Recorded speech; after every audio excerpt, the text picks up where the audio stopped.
Yo, what's up guys? How you doing? It is Lasty here. Welcome to episode number 242 of the FIFA 19 Ultimate Team Road to Glory. Today's episode is going to start out pretty quick, and we are going to be making a signing which I hinted at the end of the last episode, and it's definitely not the first time we've bought him, but with the I would say the stress levels and the effort levels of the weekend league needing to go up as high as ever because of TOTS rewards, I would definitely say that I need my best player to come and join the squad again. So we will be picking up ourselves a Cristiano Ronaldo at the very start of this episode and replacing that Perisic with him in the starting 11. Now guys, do me a massive favour and hit that thumbs up button with buying a big player today in Cristiano Ronaldo. If we can hit anywhere near 2,000 likes, that would be amazing. Your target today is to smash that thumbs up button. Thank you for supporting the series. I love you guys. So 94 CR7 comes back into the Road to Glory, I think for the third time, right? And it wasn't so long ago. We literally had him in the last weekend league I played, which was 2 weeks ago. But I've decided to change this around a little bit, and we'll get onto that in a little while. Because I want Ronaldo to be on full chemistry, and had a little bit of an idea. So we'll get to that in a while, but like I said, we'll move on for now. And what we'll move on to is the Community TOTS SBC, a guaranteed player from the community team of the season. And I am going to go ahead and submit this squad right here. So I haven't had to go out and buy anyone. These players were all in my club. Some of them are tradable, a lot of them are tradable. And of course, the TOTS is untradeable, which is the massive saving, and that is Onana. So I've decided that I was definitely going to put him or Rodri in, just because you can actually pack them back, which I think is totally wrong. And I don't think you should be able to pack the objective players, but I don't think you will be able to every week. I think that's just because of the issues they had at the start of Community TOTS, and the fact that they're in packs is the reason why you can go ahead and get them this week. But yeah, I can see that it's totally horrible that you can put in an Onana and an 84 rated squad and then get an Onana back again. Oh, no, just no. So we're going to go ahead and open our Community TOTS pack right now and hope that we don't get Rodri or Onana. Other than that, I just wanted one that wasn't like the lowest rated. I kind of wanted it to be a 100k plus player. So the blue flare rolls around and we get Belgian centre-back from Spurs. That is Toby Alderweireld. That right there is a very, very good team of the season player to get in a pack. So currently, I don't have plans to put him in my starting 11 because I still think, obviously Van Dijk's better, but I still think that flashback David Luiz is a better, more meta card than this Alderweireld. But I've got a couple of options with this guy. One, I could bring him on as a substitute should we need to do that. Two, I could start it with a 5 at the back and then move like David Luiz or even Van Dijk as to a CDM in game. Would that work? I've been sort of toying with that idea. And then 3, I could use him as a untradeable, expensive, but doesn't really cost me much. All it cost me was the Onana and the 84 rated squad. Should we get like a crazy Premier League TOTS guaranteed SBC where you need a super high rated squad, I could put like Alderweireld into that, and it would drastically reduce the team that I would need to put in, and yeah, like we could do all of this sort of stuff. So anyway, the big change has been made to my squad. I'm actually bringing 89 rated João Cancelo into the squad, who's under 100k right now. He used to be like 250, I think. He used to be very, very expensive. But I've had this guy before, and I really liked him as a fullback. But what I wanted to do was, I wanted to do this for a specific reason. One, it gets everyone on full chemistry.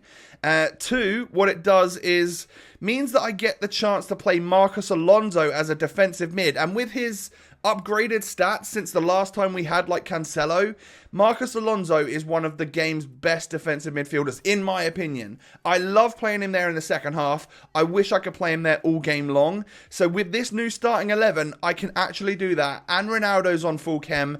And I liked Cancelo as a fullback. So he's going to play left back. Alonso's going to play DM. Aurier's going to stay right back. Torreira's going to play DM, and then we have out wide on the left, we've actually got Ronaldinho now, and then Pogba's going to be my central cam as opposed to my defensive midfielder, where I don't think he's suited whatsoever. With Aubameyang out on the other side, and then Ronaldo up top, and we say bye-bye to Richarlison for now. You know, and we're going to give this team a good run out in the weekend league, see if it works.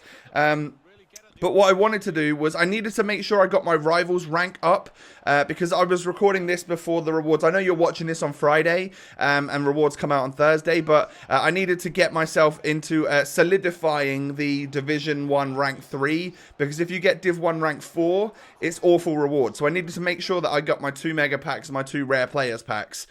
So I needed to play like couple games of rivals to make sure that I actually got there and test out this new squad. It's like almost like training for the weekend league ahead. So yeah, we go into this first match, and halfway through there was no goals, and we go into the second half, and I managed to score off of one of my very first breaks. Cristiano Ronaldo getting a goal on his debut, another debut for the club that he's had. But take a look at this. So I don't know if you can class this as a kickoff goal because I actually won the ball back and sort of went on a little bit of an attack, but then straight away from the next attack he goes and takes his first time shot with Royce, and it flies into the back of the net, and sort of 3 minutes after I'd scored, he'd scored. So all the work that it took me to get that goal basically was nullified by the fact that he managed to get a goal very, very soon after. And then I hit the bar. I felt like this was a game where it was super close. We were both like, our skill levels must have been very, very similar, but it didn't take him very long to get another goal on top of the one that he got just a minute ago. Yeah, it was a little bit fortunate that he got a little bounce on it and stuff, but hey, maybe I can get through and score before the end of the 90 minutes to at least get myself another goal, which means more rank points and you get a draw rather than a loss and stuff like that. So I tried my very, very hardest to do so. And, well, I don't know, I just super struggled. So I win a corner from Ronaldo here. Ronaldinho whips it in, and Van Dijk rises higher than anyone. But what a save that is from David De Gea. I then play it in for the first time shot with Aubameyang, but it gets blocked again. And from the resulting corner, Ronaldinho whips it in. Marcus Alonso heads it off the bar. And it was pretty much, that's all she wrote. Like, I couldn't really do much, you know. I couldn't quite find the back of the net. And we end up coming away with a 2-1 loss, which actually isn't the end of the world. Knowing that I just needed to play these to try and get some rank points and to really test out and try and learn my latest squad, I wasn't super fussed about what my overall scores would be. This was played very, very late at night as well. This was like a midnight timing when I was playing this. So I was expecting my opponents to be pretty good at FIFA, or at least the hardcore anyway. As that turned out that they kind of were. They all had nice teams. This is the next match we go into. Very nice and colourful team. Lots of different card designs there. And I get my first chance with Ronaldinho after 7 minutes. From the resulting corner then, Marcus Alonso whips it in towards Pierre-Emerick Aubameyang, who heads home past that goalkeeper. And we take our first goal of the game. 1-0, a header from Aubameyang. That's why he pretty much deserves to stay in the squad as long as possible. Now, a lot of my goals lately have been out on the wides, whipping it in, going for those dodgy crosses. But you know what? I tried to do skills and stuff with Ronaldinho, and you will have seen that in a couple of the clips in this game, where I try and get in the box and skill and hit the low driven, but it doesn't always work out for you. And the ones that do work out are typically the broken mechanics, right? So 1-1 after my opponent gets a goal with his Cordoba, or I think that was the name of the player. I then whip it into Pogba, who knocks it out to Ronaldinho, and then I basically P-roll it. That was a terrible, terrible shot, but a finesse shot in the right position nonetheless. It was always going to go past the goalie no matter what amount of power I put on it. And then we scoop round the goalkeeper here with Ronaldo, and I shouldn't be missing that opportunity. I should be timing that shot and making sure that that one goes in the back of the net, because that puts me 2 goals in the lead. And actually, because I didn't score it, he goes down the other end, wins a penalty, and then equalises on me. That's the difference, you know. You gotta take those good and golden opportunities. So Ronaldinho flicks it up here, and I basically get a kickoff goal. I wasn't even in control of Ronaldo for the longest time there. I had my toggle was over Aubameyang, so the fact that it switched it and scored a header with Ronaldo is just so crazy broken to me, and we end up coming away. The second half was just kind of boring. There wasn't really much going on. We come away with a 3-2 win, so that's good. That means quite a few rank points. Normally, it finishes on like 4,800 or something, the points for rank 3, and we were very much at that level, so I needed to get quite a bit above it, just because people will have played the weekend league last weekend and they will have been playing for TOTS Rodri this week. So yeah, you need more rank points than normal, I guess, to get in the designated zones. So if you're one of these people that was super close to your rank area, then make sure you go ahead and get a few more points. So I smashed the bar with Pogba. I was kind of all over this guy for the very first part of this match, and I liked the look of his team, and he called it first owner. So if that is a first owner legit squad, then fair play to you, dude. That's a very good achievement. But I picked the ball up here. As soon as I scoot past Van Dijk there, I know I'm getting a free shot on goal, and it means that I will take that 1-0 lead. And I was very surprised that at 1-0 he decided to quit. I know I'd had quite a decent bit of the game to start off with, but yeah, 1-0 rage quit in Rivals in Division 1, that doesn't often happen for me. So yeah, was very happy, because that means quite a lot of points as well to go on top, which will that was basically solidify me Div 1 rank 3, I think. When I take a look at the points that I'm on now, normally it's about 3,000 more than what it actually normally finishes at, so I should be good, right? And for the first time this year, ladies and gentlemen, we just tip over 2,000 skill rating. That is literally the first time I've ever done that. So progression, we've progressed a little bit. I know it's a lot lower than a lot of your skill ratings, but for me, that's a massive achievement, and pretty happy as well, because we haven't just relegated ourselves to make the objectives easy. We've been playing at our level, which I guess is hopefully going to make me a better player. However, should the objectives require absolutely ridiculous stuff going forwards, there's always a chance I might lose 100 games, go down to Division 6 and make life easy for myself, because at that point it will be a toss-up between, do I want my Division 1 rewards every week, or do I want an easy chance at getting the TOTS player every week? And I'm pretty sure I'll probably go down that route, but we'll see. We'll see if I can make it happen. We'll see if I can compete in Division 1. If not, we'll take it from there.